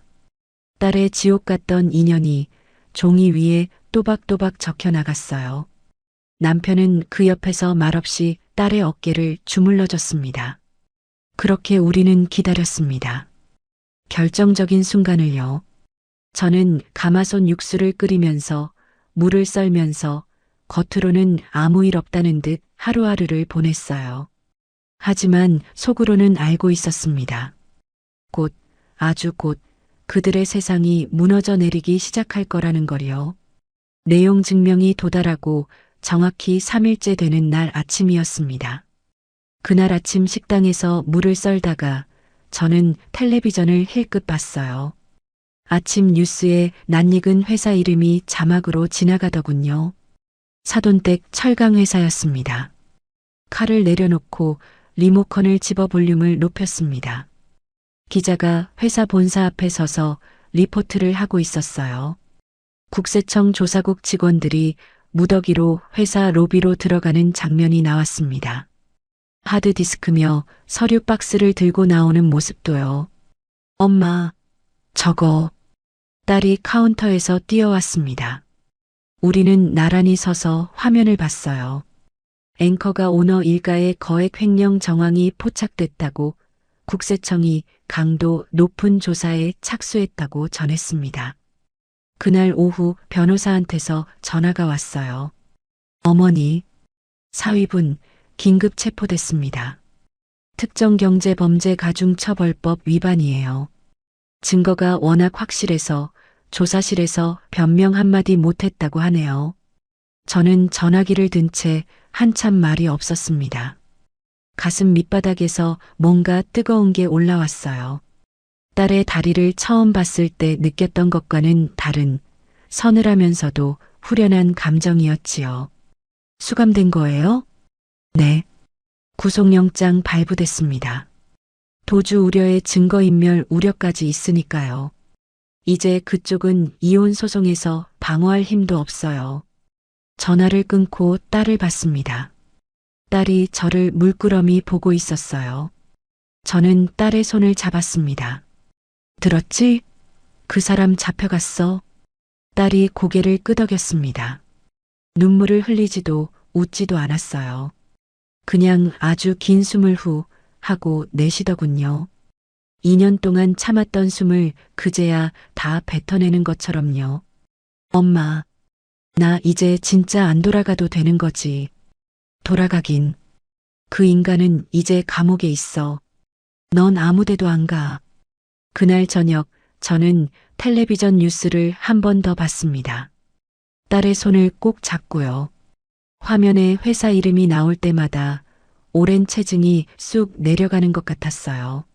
남편은 옆에서 아무 말 없이 소주잔만 기울였는데 그 얼굴에 옅은 미소가 어렸습니다. 며칠 뒤 궁지에 몰린 사위 쪽에서 반격을 시도했습니다. 우리가 그날 밤 빌라에 무단으로 침입하고 물건을 부쉈다고 그걸로 맞고소하겠다는 거였어요. 변호사한테 연락이 왔습니다. 어머니, 저쪽에서 주거 침입에 재물손괴로 걸고 넘어지려고 해요. 겁먹으실 것 없습니다. 그럼 어떡해요? 우리도 맞대응하면 됩니다. 학대 진단서에 횡령 증거까지 다 있잖아요. 저쪽이 이걸 걸고 넘어지는 순간 우리는 상해죄에 감금죄까지 다 꺼낼 거예요. 오히려 저쪽이 더 불리해요. 아마 제발 저려서 신고 못할 겁니다. 변호사 말이 맞았습니다. 며칠 안 가서 사위 쪽은 신고 얘기를 쏙 집어넣었어요. 부러진 골프채 하나, 깨진 와인잔 몇 개 물고 늘어졌다가는 딸의 시퍼런 다리 사진이 법정에 걸리는 걸 저들도 알았던 거지요. 그때부터 사돈댁은 걷잡을 수 없이 무너지기 시작했습니다. 먼저 은행들이 등을 돌렸어요. 회사에 돈을 빌려주던 은행들이 약속이나 한 듯 대출 연장을 거부했습니다. 오너가 횡령으로 잡혀갔으니 어느 은행이 돈을 대주겠어요. 자금이 막히자 공장이 멈췄습니다. 조업이 완전히 중단됐어요. 설상가상으로 제가 내용 증명을 보냈던 2대 주주들이 움직였습니다. 오너 일가를 상대로 주주대표 소송을 걸고 막대한 손해배상을 청구한 거예요. 회사 가치를 이렇게 떨어뜨렸으니 책임지라는 거였지요. 안 그래도 오너 일가랑 사이가 안 좋던 사람들이라 이때다 싶었던 겁니다. 자금줄이 완전히 막힌 회사는 보름 만에 최종 부도 처리됐습니다. 뉴스에 다시 한번 회사 이름이 났어요. 이번엔 부도 소식으로요. 변호사가 상황을 하나하나 알려줬습니다. 어머니, 이제 저쪽 재산에 압류 들어갑니다. 법원에서 그 주상복합 빌라랑 수입차에 다 압류 딱지 붙었어요. 평생을 우아한 사모님 행세로 살던 여자였습니다. 문틈으로 코를 막으며 가난한 집 냄새에 운운하던 여자요. 그 여자가 애지중지하던 빌라와 외제차에 법원의 붉은 압류 딱지가 도배됐다는 겁니다. 통장은 전부 동결됐고요. 현금 인출기에서 단돈 1,000원 한 장 못 뽑는 처지가 됐다고 했어요. 그러는 사이 딸의 이혼 소송도 착착 진행됐습니다. 사위의 유책 사유가 100% 인정됐어요. 횡령의 외도까지 뭐 하나 빠질 게 없었으니까요. 딸은 완벽한 승소 판결을 받아냈습니다. 위자료 청구도 재산 분할도 전부 딸에게 유리하게 났어요. 판결이 나던 날 변호사가 전화로 액수를 불러줬습니다. 저는 그 액수를 듣고 잠깐 멍해졌어요. 제가 깬 적금의 몇 배나 되는 돈이었거든요. 어머니, 그리고 시가 명의로 남아있던 마지막 부동산까지 재산 분할이랑 위자료 명목으로 가압류했습니다. 이제 저쪽엔 남는 게 거의 없어요. 내연녀도 무사하지 못했습니다. 횡령 자금으로 산 상가가 국세청에 몰수됐어요. 딸이 건 상간녀 소송에서도 배상 판결이 났고요. 돈줄이 끊기자 그 여자는 감옥에 있는 사위 면회 한 번을 안 가고 야반도주했다고 하더군요. 탐정이 마지막으로 알려준 소식이었습니다. 그 여자 짐 싸서 사라졌답니다. 사위분 옥바라지할 사람이 하나도 안 남았어요. 미결수 신분으로 갇혀있는 사위는 사식 하나 넣어줄 사람이 없다고 했습니다. 어머니는 제 재산 지키기도 급급하고 내연녀는 도망갔고 아내는 이혼했으니까요. 매일 밤 차가운 감방에서 제 신세를 저주하고 있다는 얘기를 저는 별 감흥 없이 들었어요. 딱하지도 않았습니다. 딸이 창문 없는 창고에서 골프채에 맞을 때 이 인간은 딴 여자랑 팔짱 끼고 웃고 있었으니까요. 며느리를 짓밟고 우리 친정 가난을 조롱하던 그 집안이 이렇게 무너졌습니다. 제가 던진 서류 봉투 몇 개가 그 거대한 집안을 통째로 주저앉힌 겁니다. 저는 그 소식들을 들으면서도 겉으로는 예전과 다름없이 국밥을 말았습니다. 손님들한테 웃으며 인사하고 딸이랑 나란히 물을 썰고요. 하지만 밤마다 딸이랑 마주 앉으면 우리는 서로의 손을 잡았습니다. 말은 안 해도 서로 무슨 생각을 하는지 알았어요. 엄마. 어느 날 밤 딸이 저를 불렀습니다. 응? 고마워. 그리고 미안해. 2년 동안 엄마한테 아무 말도 안 해서. 저는 딸의 머리를 쓰다듬었어요. 미안한 건 엄마지. 부자라고 무조건 굽히고 들어간 어미 때문에 네가 그 지옥에서 입을 다물었던 거잖아. 다시는 안 그럴 거야. 이제 아무도 우리 무시 못해. 딸이 제 어깨에 머리를 기댔습니다. 그 무게가 이제는 무겁지 않고 따뜻했어요. 그렇게 사돈댁은 철저한 경제적 파탄을 맞았습니다. 세상의 조롱거리로 전락했지요. 하지만 저는 아직 다 끝났다고 생각하지 않았어요. 한 사람이 남아 있었거든요. 문틈으로 코를 막으며 내 딸 다리에 골프채를 휘두르며 가난한 집 딸은 맞아야 정신 차린다고 했던 그 여자요. 그 여자가 조만간 제 발로 저를 찾아올 거라는 예감이 들었습니다. 갈 데가 없어진 사람은 결국 바닥까지 내려가게 마련이니까요. 저는 그날이 오기를 가마솥 앞에서 조용히 기다렸습니다. 회사가 부도난 지 석 달쯤 지난 손님이 가장 붐비는 점심때였습니다. 저는 홀이 꽉 차서 정신없이 국밥을 나르고 있었어요. 그때 식당 문이 열리는데 찬바람과 함께 웬 여자 하나가 들어섰습니다. 낡은 점퍼에 헝클어진 머리, 며칠은 안 감은 듯한 몰골이었어요. 저는 처음엔 그냥 손님인 줄 알았습니다. 그런데 얼굴을 보고 국밥 그릇을 쥔 손이 멈췄어요. 성자였습니다. 사돈이요. 명품 코트를 걸치고 문틈으로 코를 막던 그 여자가 맞나 싶었습니다. 살이 쭉 빠지고 눈이 퀭했어요.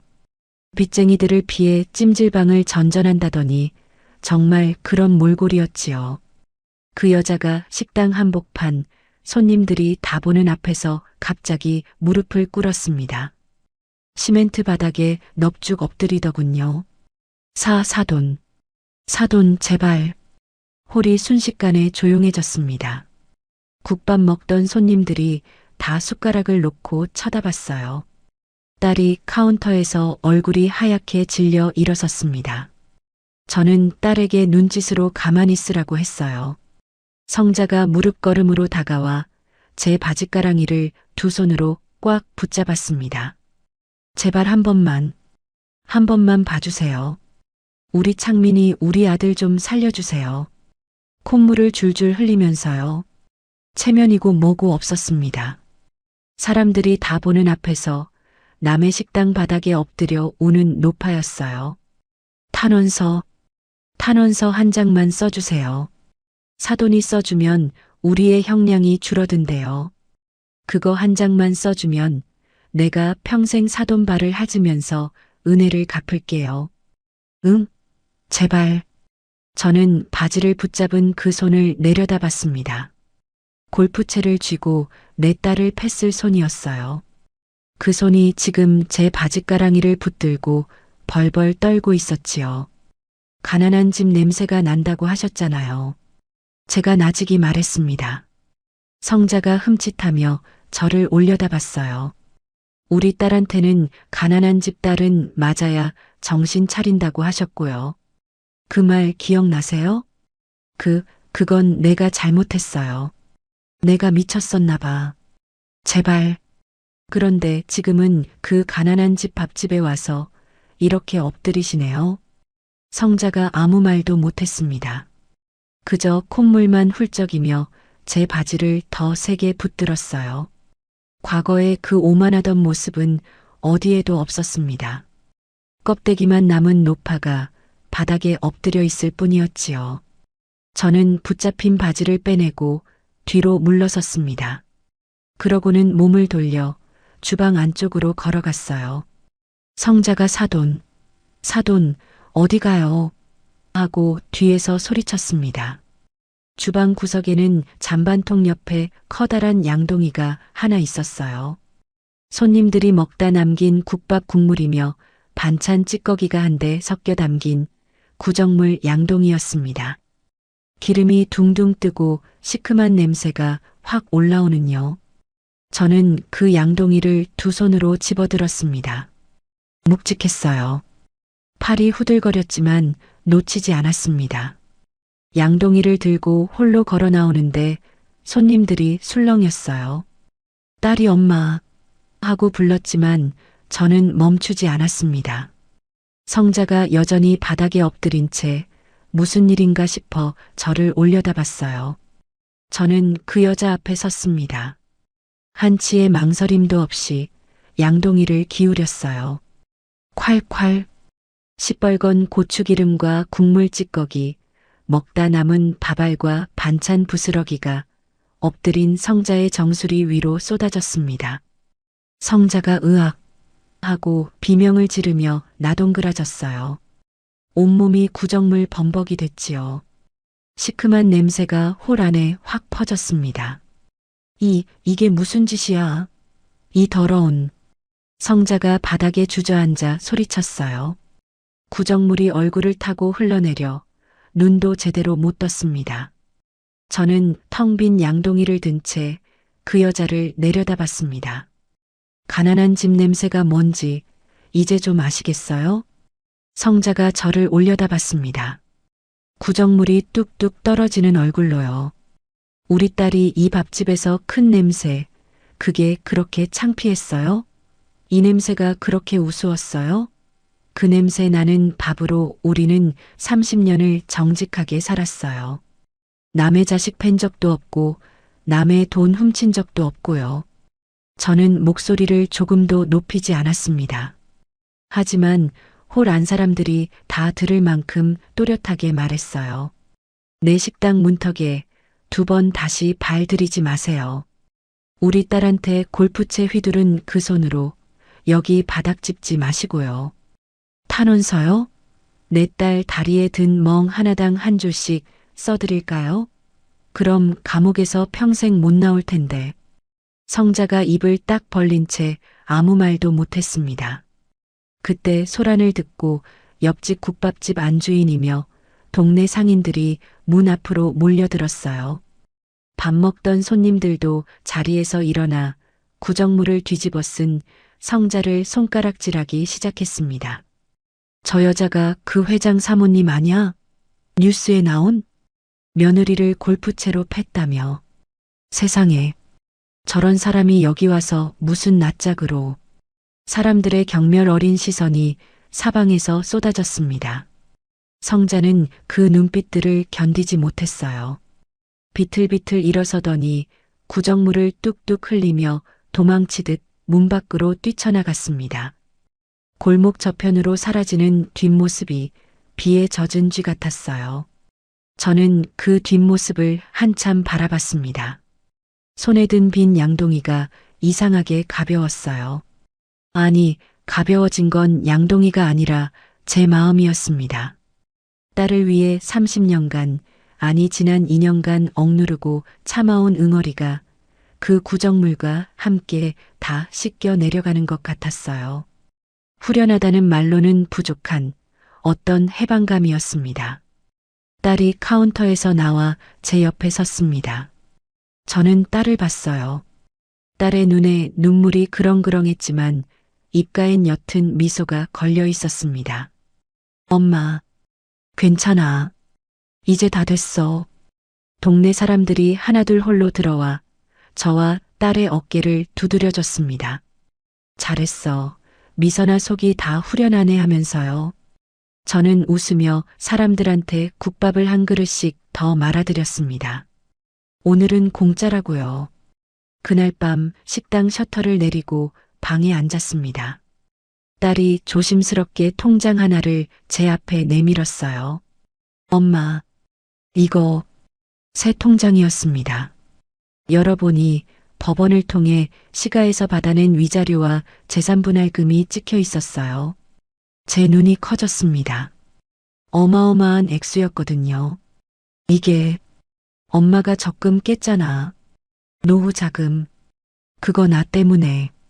이건 그거 갚는 거야. 아니, 그거보다 훨씬 많아. 몇 배는 돼. 저는 통장을 손에 쥐고 한참을 봤습니다. 손이 떨렸어요. 15년을 부어 노후에 시골집 하나 얻자던 그 적금이 딸을 지옥에서 꺼내는데 쓰이고 이렇게 몇 배로 불어나 돌아온 겁니다. 엄마, 왜 울어? 딸이 제 얼굴을 들여다봤어요. 저는 그제야 제가 울고 있다는 걸 알았습니다. 우는 거 아니야. 그냥 저는 통장을 가슴에 꼭 안았습니다. 이건 그냥 돈이 아니었어요. 짐승 같은 자들을 완벽하게 도려내고 우리 가족의 존엄을 되찾은 전리품이었습니다. 핏빛으로 얼룩진 그러나 떳떳한 전리품이요. 지인아, 응? 엄마가 이걸로 뭐 하나 하려고 하는데 너랑 아빠랑 같이 할 수 있는 거. 딸이 눈을 동그랗게 떴습니다. 뭔데? 저는 통장을 내려놓고 딸의 두 손을 잡았어요. 그리고 웃었습니다. 오랜만에 마음 깊은 데서 우러나오는 웃음이었지요. 내일 얘기해 줄게. 오늘은 푹 자. 이제 아무도 널 못 건드려. 딸이 제 품에 안겼습니다. 창밖으로 겨울밤 별이 하나둘 떠올랐어요. 저는 딸의 등을 토닥이며 앞으로 우리가 살아갈 날들을 그려봤습니다. 더는 누구 앞에서도 굽히지 않을 우리만의 날들을요. 그로부터 1년이 지난 유난히 맑은 봄 아침이었습니다.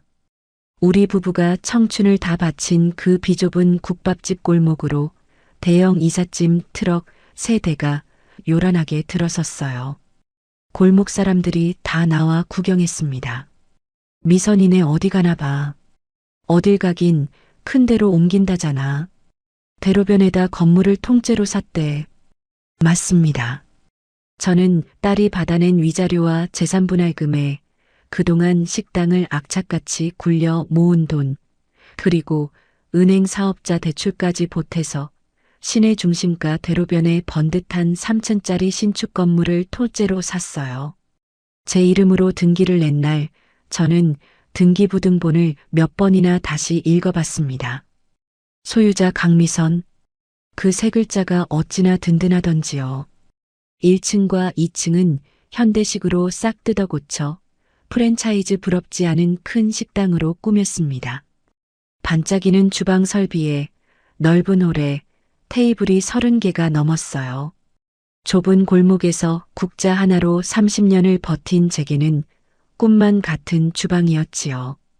꼭대기 3층은 우리 세 식구 사는 집으로 만들었습니다. 채광 좋은 넓은 거실에 방이 셋. 딸방도 따로, 저희 부부방도 따로요. 옥상에는 조그만 정원까지 꾸몄습니다. 텃밭에서 상추며 고추를 길러 먹을 수 있게요. 시골집은 못 얻었지만 도심 한복판 옥상에 텃밭을 얻은 셈이었어요. 새 식당 문을 여는 첫날 동리가 잔칫집이었습니다.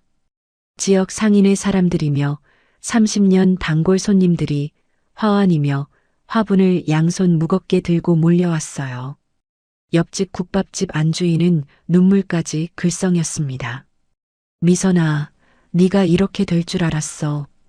그 독한 마음으로 못할 게 뭐 있겠니? 저는 낡은 앞치마 대신 깔끔한 조리복을 입고 주방에 섰습니다. 직원이 5이나 됐어요. 저는 그 사이를 오가며 국물간을 보고 지시를 내렸습니다. 여사장이라고 다들 불러주더군요. 처음엔 어색했는데 이내 익숙해졌어요.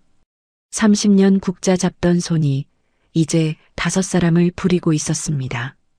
딸은 밝은 톤의 정장을 입고 카운터에 섰습니다.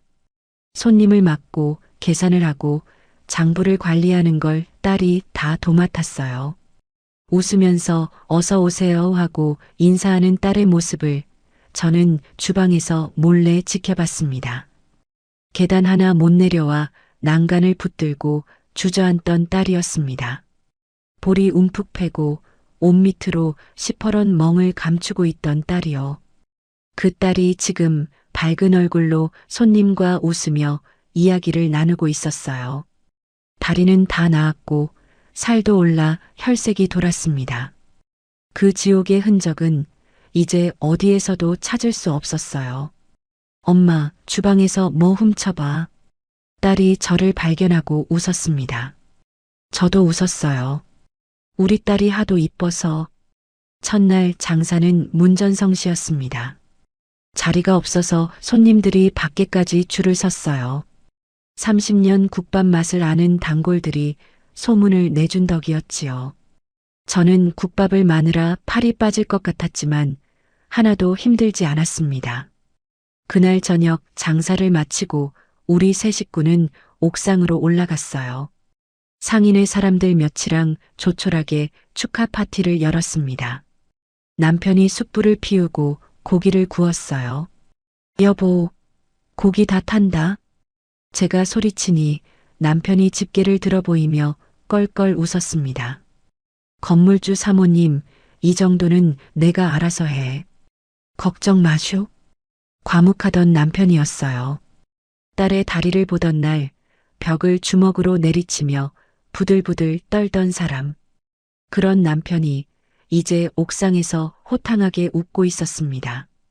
저 아래 대로변에는 우리 건물 간판에 불이 환하게 들어와 있었어요. 파티가 무르익을 무렵 상인의 회장이 술잔을 들고 물었습니다. 미선 씨, 근데 그 사돈이랑 사위는 어떻게 됐대? 저는 잠시 젓가락을 내려놨어요. 며칠 전에 들은 소식이 있었거든요. 사위는 형기를 마치고 출소했다고 합니다. 출소 뒤에 막노동 현장을 전전하다 몸을 다쳐 지금은 노숙자들 무료 급식소에서 줄을 서서 밥을 얻어먹고 있다더군요. 회사 부장 명함을 파고 다니던 딴 여자한테 건물을 사주던 그 사람이요. 이제는 급식소 배식줄에 서서 국자로 퍼주는 밥을 받아먹는 신세가 됐습니다. 성자도 마찬가지였어요. 고물상에서 리어카를 빌려 폐지를 주우며 연명하고 있다고 했습니다. 우아한 사모님 코트 대신 목장갑을 끼고 새벽마다 골목을 돌며 박스를 줍는 노파가 됐지요. 가난한 집 냄새가 난다며 코를 막던 그 여자가요. 인과응보네, 인과응보. 회장이 혀를 찼습니다. 저는 아무 말도 안 했어요. 통쾌하지도 딱하지도 않았습니다. 그저 뿌린 대로 거둔 것뿐이라고 생각했지요. 가난하다는 이유로 무시당하고 밥집 냄새가 난다고 조롱당하던 우리였습니다. 하지만 우리는 하늘에서 뚝 떨어진 기적으로 여기까지 온 게 아니었어요. 오직 우리 손으로, 우리 땀으로, 그리고 무너지지 않은 끈기로 부정한 자들을 바닥으로 끌어내렸습니다. 딸을 구하려고 저는 칼 대신 법과 돈을 빼들었습니다. 감정에 못 이겨 식칼을 도마에 내리꽂았던 그날 밤, 만약 제가 그 칼로 뭔가를 저질렀다면 지금 이 옥상에 서 있는 사람은 없었을 겁니다. 참고 계산하고 끝까지 이성을 놓지 않았기에 우리는 저들을 완벽하게 도려내고도 떳떳할 수 있었어요. 무너졌던 우리의 자존감은 이제 이 3층짜리 콘크리트 건물처럼 단단하게 솟아올랐습니다. 옥상에서 시원한 봄바람이 불어왔어요. 저는 한 손으로 남편의 손을, 다른 한 손으로 딸의 손을 잡았습니다. 저 아래 대로변에는 차들이 불빛을 매달고 흘러가고 우리 건물 간판은 밤하늘에 환하게 빛나고 있었지요. 엄마, 딸이 제 손을 꼭 쥐며 말했습니다. 응? 나 요즘 밤에 잠을 잘 자. 2년 만에 처음이야. 자다가 안 깨. 저는 딸의 손을 마주 쥐었어요. 목이 메었지만 웃으며 대답했습니다. 그래. 이제 아무도 널 못 깨워. 엄마가 여기 있잖아. 딸이 제 어깨에 머리를 기댔습니다. 그 무게가 처음 우리 집에 돌아오던 날 밤과는 완전히 달랐어요. 그때는 지쳐 쓰러지던 무게였는데 이제는 편안히 기대는 무게였습니다. 남편이 구운 고기를 접시에 담아 우리 앞에 내밀었어요. 자, 우리 딸 많이 먹어. 사장님도 좀 드시고. 우리 셋은 마주보고 웃었습니다. 눈물로 얼룩졌던 지난 날을 저는 이제 완전히 끊어냈습니다. 굽히고 참기만 하던 늙은 어미는 이제 없어요. 우리가 당당하게 두 손으로 쟁취해낸 새 삶은 이제 그 누구도 감히 넘볼 수 없을 만큼 굳건해졌습니다. 봄바람이 옥상 텃밭의 어린 상추잎을 살랑살랑 흔들었어요. 저는 그 바람을 깊이 들이마셨습니다. 가난한 집밥 냄새가 아니라 자유의 냄새가 났습니다. 인생톡톡 시청자 여러분, 세상이 아무리 우리를 가난하다고 별 볼 일 없다고 무시해도 자식을 지키려는 어미의 마음만은 그 누구도 꺾을 수 없습니다. 저는 눈물 대신 두 손으로, 감정 대신 끈기로 제 딸을 다시 웃게 만들었습니다. 혹시 지금 누군가에게 짓눌려 홀로 견디고 계신 분이 있다면 부디 혼자 삼키지 마세요. 참고 계산하고 버티다 보면 반드시 다시 일어설 날이 옵니다. 이야기를 끝까지 들어주셨다면 잘 들었다고 댓글 하나만 남겨주세요. 구독과 좋아요를 눌러주시는 모든 분들이 행복하시길 기원합니다. 오늘 함께 해주셔서 정말 감사합니다.